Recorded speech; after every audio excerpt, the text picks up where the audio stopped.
အားလုံးမင်္ဂလာပါတတိယကျွန်တော်ကြိုလာပါရဒီ channel တွေများဖြစ်နေတဲ့ကြောင့်မျက်ရည်စက်တွေတက်ရှင်နေပြီးတော့ channel တွေများဆန်းတူတက်လို့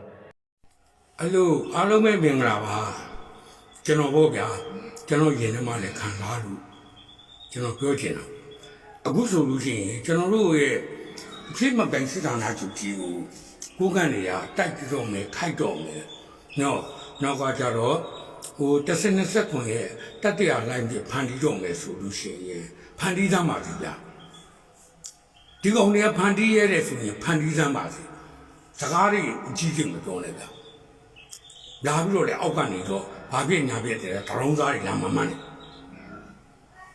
မင်းတို့တည်မင်းတို့ပြောရင်ငါတို့တက်ပြောတယ်ကြောင်ရောင်နေလာမပြောနဲ့အေးအဲ့ဒါမလုပ်တဲ့ချိန်မှာကျွန်တော်တို့ကလူကြီးတွေရောကျွန်တော်တို့မြန်မာနိုင်ငံကိုချစ်တယ်မျိုးချစ်စိတ်ဓာတ်ကြီးတယ်တက်မလို့ချစ်တယ်ဆိုတဲ့သူတွေကမြန်မာနိုင်ငံရဲ့တလက်မကိုတော့မှရန်သူလက်ထဲကိုမပေးနိုင်ဘူးဗျမလွှဲနိုင်ဘူးအဲ့ဒါကိုခုတုံးလို့ပြောမှာတုံ့မှန်တွေကိုခုတုံးလို့ပြောမြန်မာနိုင်ငံရဲ့မြေပုံဖဲ့ပေးရမယ်ဆိုရင်ကျွန်တော်ကြားလို့ပြီးမှာမဟုတ်ပြီးလည်းပြီးနိုင်တယ်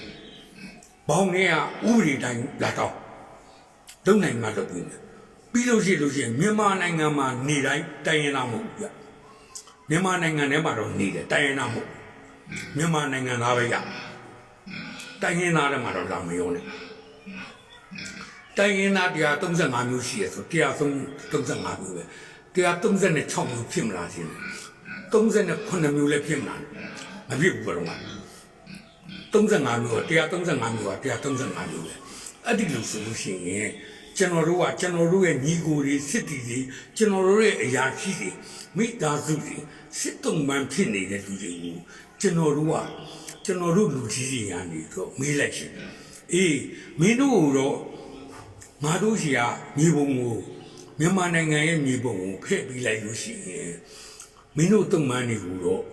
သူတို့ကအသက်ချမ်းသာပြီးတော့ပြန်လွတ်ပေးလိမ့်မယ်ဒါမဲ့မြန်မာနိုင်ငံကမြေပုံကိုပဲ့သွားလိမ့်မယ်ပဲ့တော့ငါတို့ပြရလိမ့်မယ်အဲ့ဒါကမင်းတို့အနေနဲ့ကဘလို့သဘောရလဲလို့ကျွန်တော်တို့ရဲ့တုံ့မှန်ကျွန်တော်တို့ရဲ့စစ်တီရာရှိစီညီကုံမောင်နှမတွေကိုမေးကြည့်လိုက်စမ်းပါသူတို့ရှာဘလို့စစ်တက်ထွက်လာတယ်သူတို့ကပြန်ပြောလိမ့်မယ်ဗျ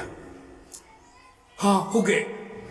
ကျွန်တော်တို့ရဲ့မြန်မာနိုင်ငံရဲ့မြေပုံကိုတလက်မတော့မပြီးနဲ့ကျွန်တော်တို့အတက်တွေတည်ရင်တည်သွားပါစေကျွန်တော်တို့အသေးခံသွားမယ်ကျွန်တော်ရဲ့တို့ရဲ့မြန်မာနိုင်ငံမြေပုံကိုတော့မပေးပါနဲ့ခင်ဗျားလို့ပြောရတယ်ကျွန်တော်တို့အသေးခံပါမယ်ကျွန်တော်တို့မြေပုံတော့မပဲ့ပါစေနဲ့လို့ပဲတုံ့မှန်နေရပြောကြမှာကျွန်တော်တို့ညီကူတာ